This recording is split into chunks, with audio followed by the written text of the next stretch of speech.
I paid $2 for this tiny tray that is absolutely packed with basil seedlings. I can't imagine why someone at the nursery would throw that many seeds in such a small container. None of these plants will grow much bigger, and soon they'll exhaust the growing medium they're in, and then they'll kick the bucket.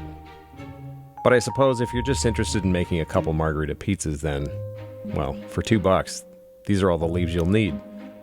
The thing is, though, if even one of these plants was grown to maturity, there would be many times this number of delicious, fragrant basil leaves. And that's what I'm going to do. I'm going to try to separate all these seedlings and give them a pot of their own. Hopefully I have enough pots. Each one of these stems, I assume, represents growth from a single seed. That is an assumption that may prove incorrect, which will have consequences later on. Or not. This is how we build suspense. First things first. There are so many thirsty roots in this clump that it doesn't take long for any moisture in the soil to be sucked up into the plants. So I'm going to give them all a good drink. I'm watering them from the bottom so I don't damage the delicate stems. Yeah, like that. There we go. All watered and a nice spot under the grow lights in my furnace room grow op. Now I'll fill a bunch of pots with light, fluffy potting soil. And since I'm doing this in my potting shed, where in this part of the world it's still a bit chilly, I'm going to bring them inside and let them warm up overnight before attempting to transplant the seedlings. Planting seedlings into cold soil is a great way to get them to not live anymore, especially basil, which will turn brown at the slightest mention of cold temperatures. And there we go, a nice spot for the pots as well. We'll see you tomorrow.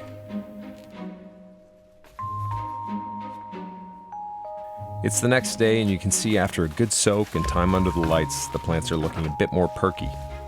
But this soil is practically dry again after just about 12 hours. There's lots of roots in there. But it also looks healthy, and hopefully that bodes well for separating the plants. I'm trying to find the spot in this clump where it feels easier to pull apart, and hopefully that'll minimize root damage.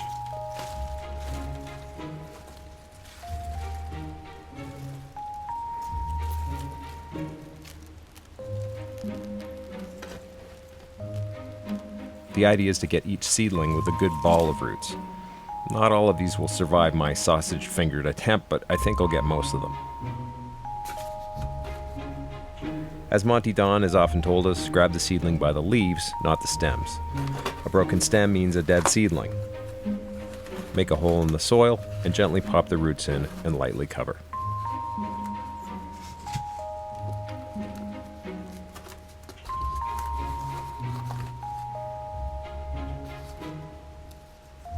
I've greatly underestimated the number of pots I'll need.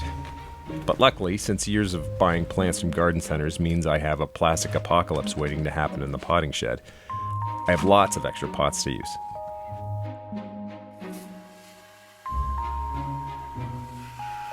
The plants will need watering before they get put under my grow lights, so I'll fill a pan of water that has about a half measure of fertilizer in it.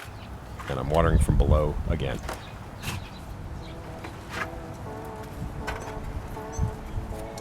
How many plants do you think I'll be able to pot from that small tray?